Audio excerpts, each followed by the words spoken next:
אמרתי לנהג, אמרתי לו, just together, כאילו, תשאיר אותנו רק ביחד. הוא אמר לי, בטח, בטח.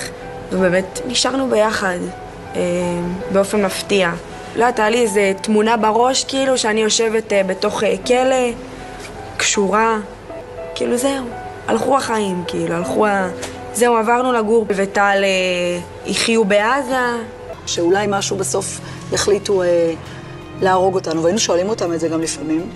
הם אומרים לנו, אנחנו נמות לפני שאתם תמות, נמות ביחד. זה נורא מרגיע, נכון? אנחנו נמות, אם נמות, נמות ביחד, כי אנחנו צמודים אליכם, אנחנו איתכם.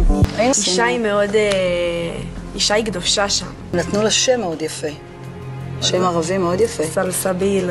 זה מים, זה כתוב להם בקוראן, מים מתוקים כזה. מתוקים. עכשיו אמרתי לו שזה קטע, כי השם שלי בישראל זה אגם. גם אמרו לי, אנחנו מחתנים אותך בעזה.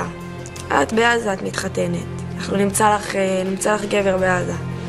שגם כאיזושהי אמירה לנו שלמדינה לא היה אכפת, תראי 5 שנים עד שהחזירו אותו.